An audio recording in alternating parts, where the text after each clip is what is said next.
amazing day, and today I want to talk to you about another thing which we come across in relationship and also especially in intercultural relationship, which causes us lots of negative emotions and creates conflicts and arguments.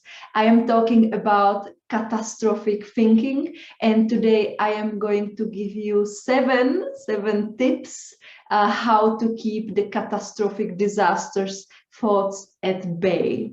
So did it ever happen to you that maybe your partner came home and he had the famous red stain on his shirt and your thoughts immediately thought it's a lipstick and you went far away into the possibilities of what is going on?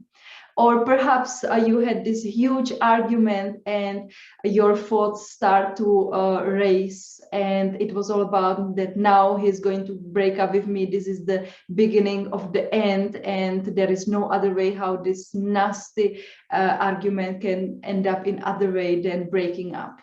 Or maybe it's 1 a.m., you are waiting home for your partner, his phone is off, and your thoughts are already thinking that he's lying somewhere in the ditch because he had a car accident. Or if he's not lying in the ditch, he will be in huge trouble that his phone is off and he's not having enough respect for you, for him to call you that he is going to be late. So these are examples of situations where catastrophic thoughts can come up. And I actually discovered that catastrophic thinking, it's a coined term for a cognitive distortion when you keep obsessing about unrealistic scenarios. But I'm not a psychologist, and my aim today is not to determine if you or I have this condition, but it's about to talk how to keep these catastrophic thoughts at bay and how to not give them the power over us, because they really do bring lots of negative emotions. They create lots of arguments, and we don't want that. We want to have a relationship which can have arguments, but we can deal better with them and we can live the life and the relationship we really want. So let's dive into it. So the first one is to acknowledge your tendency to have these catastrophic thoughts and your tendency to blow out things out of proportion. And there is nothing bad about it. Like, we all have inclinations to be more negative or be more positive. And some of us just go to the direction that we look automatically for the negative scenarios, the worst case scenarios. So as with everything, this is the first step for improving having these thoughts less frequently, because once we realize it, we can watch our thoughts and say, oh, here it's coming, another catastrophic thought. And we can just stop, sit, breathe, concentrate on one of our 5 senses, or as in the positive intelligence, we call it to do some PQ reps, just to stop and decide not to listen to that thought. The number 2 is to explore all the possible scenarios. And this is another thing I teach in my positive intelligence course, or I use it during my coaching, is become curious instead of judgmental. Once we have this mindset of being curious what is really going on, it gives us much more options and it brings us closer to being more positive in our thinking. So in the scenario of a red smudge on the shirt of your partner, think what might be the other options. Perhaps he was eating a beetroot soup for his lunch, or he was having a presentation at work and the whiteboard was full of red markers and he just brushed near the board. Or the board is full of Murphy's laws and we just sometimes get dirty, we don't even know how. So it can be something which has even no explanation, it's just something completely random. I remember one time a person I knew not very well gave me a lift in the evening in a town where I worked in. And when I came home, I discovered I lost my earring.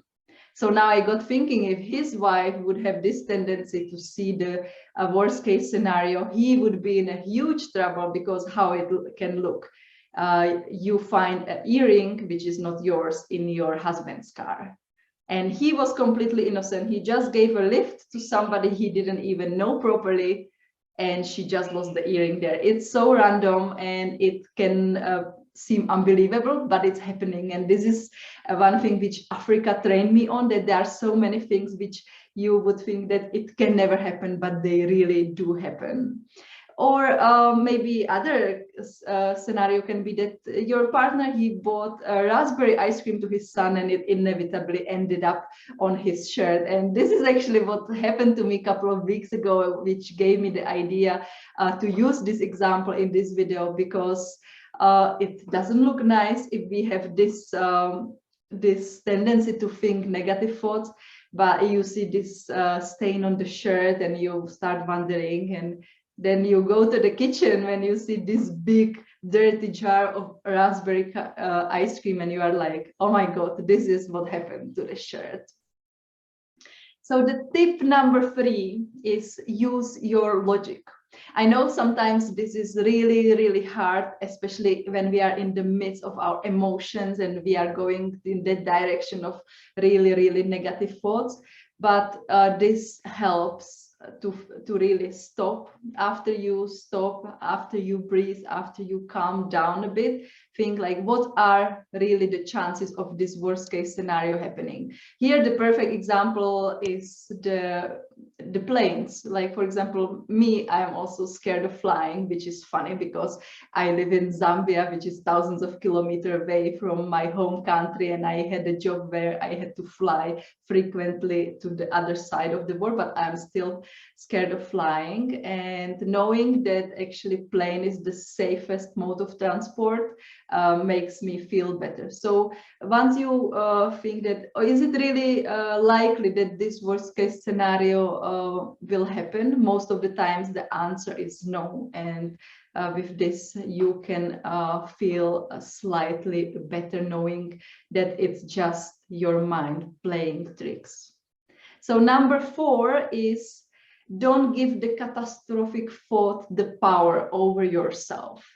And I mentioned this a bit in the first point I mentioned. And this whole point is about that it's really, really hard not to have these thoughts, especially when we have the tendency to be more negative. But we don't have to listen to them. We don't have to give them the power. So the thoughts can come, and then we say, okay, thank you, but I don't listen to you. This is another part of the positive intelligence training. And if that sounds interesting to you, and if you would want to learn how to be more positive, more calm when your relationship or the life throws you sticks under your legs, check out the videos in the playlist Discover Your Amazing Self, because I have a lot more content there. So check it out if positive intelligence sounds something you would need right now. So just decide, don't give the catastrophic thoughts the power over you. Number 5 is avoid the loophole from the hell. I borrowed this saying from Mark Manson because I love it, and I think that happens a lot. It's about that if we have this big argument, we have all the negative emotions, or we spiraled into thoughts about the red stain on the shirts.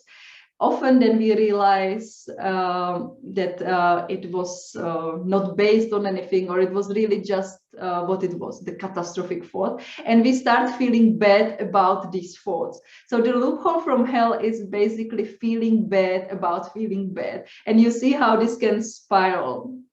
So don't let this loophole from hell to ruin your day, your evening, your week by just thinking, feeling terrible because you were thinking some terrible thoughts. So if this happens, you realize you have gone into this spiral of catastrophic thinking. Just give yourself a bit of self-love, self-compassion. It's normal. Everybody does these things. So just give yourself a bit of love, forgive yourself, and go ahead with your day. Don't let it ruin your day, because this is in your power. We often we cannot control our thoughts that much as we would like it, unless we are Buddhist monks with lots of years of practice. But most of us normal people, we have lots of thoughts coming, but we have the freedom to choose if we give emphasis to them. So the number 6 is to realize that it's okay to have some differences in the relationship, which will never ever get solved. And when I read this first time in one of the books of Dr. Gottman, I was like, oh my God, why somebody didn't tell me this 10 years ago? Because I thought having this big misunderstanding in the relationship, it means that the relationship cannot work. So imagine you had this huge argument with your partner the other night. It was about, could be religion, or it would be which school your kids should go to. It's fine to realize that sometimes your perspective will be different and you will never agree. And once you are okay with the fact that you will never agree, that it's something you have accepted as part of the relationship, then it gives you space to relax and to rest. Because even if you have this argument from time to time on this thing you will never agree to, it doesn't mean that it's a sign of failing relationship, or that you are going to break up, or whatever your catastrophic thoughts are telling you. It's okay to have things which you never agree on once you accepted that this is part of the relationship. So for me, when I realized this, it was really a life changer, and I hope it can do the same magic for you as well. And the 7th, the last one, trick on how to not get hijacked by the catastrophic thoughts is don't fuel them by talking to the wrong people. So here I mean that we all have those friends which we used to always run to them when we have some problem, because we know they support us in a way, they agree with us. So if we have this crazy catastrophic thoughts about what will happen if we keep having these arguments, it means we must break up, whatever, and we go to this one or friend or relative, then this person is going to fuel this catastrophic thought, and maybe together I'm quite sure you will come up with even worst case scenario. So it will not help you feel better, it will just make you feel worse. So here you have two options. Either you don't talk to anybody, you sort it out in yourself according to the point 1 to 6 I just mentioned. Or if you really feel like you need to talk to somebody, find somebody who does not fuel your catastrophic thoughts. I know it feels really good when somebody agrees with us and gives us this kind of support, but it's not really a support which is helping us. So if you really need to talk to somebody, find somebody who will maybe give you other option what might be happening, which was the point number 2 I was mentioning, explore all the scenarios, or somebody who will help you to see the logical side of it, who helps you not to give the thought the power. And here just a side note what I want to mention, and it happened to me a lot in the past, and also it was happening to a lot of my clients, so I want to share this with you to pay attention to this. Since if we have a partner from different country or a culture, it's different. There are lots of small subtleties in the relationship which maybe our friends who have a partner from the same country, they don't understand. So if we go with our problems for advice to our best friend, but she has a partner from the same country, it may not help because she does not understand the culture of our partner, and it can make things worse. So my tip and advice here would be is talk to somebody who has understanding of different culture and knows what kind of differences it can bring. So these are the 7 ways how you can avoid the catastrophic thoughts, how you can avoid to give them the power. And I would love to hear from you which of those 7 points works for you, what makes sense. And if you have maybe some other ways how you keep these crazy catastrophic thoughts at bay. And the last thing I want to say, it's completely okay to have these thoughts. It's nothing we should be judging ourselves for it, and we can always work with it. And this is so exciting about having intercultural relationship and working on ourselves, because we can be always growing, we can be always learning. So this is what I love about it. So just give yourself some compassion, don't judge yourself for having some crazy thoughts, as I say, because we all have them. It's completely normal, and it doesn't mean that you are a bad person or that your relationship sucks. So if you love this video, feel free to watch more. There are more on tips about relationship. And if you want to know a bit more about me, how is the relationship with me and my husband, follow me on Instagram. And you are most welcome to grab my free training on 3 mistakes that can ruin your relationship and how to fix them.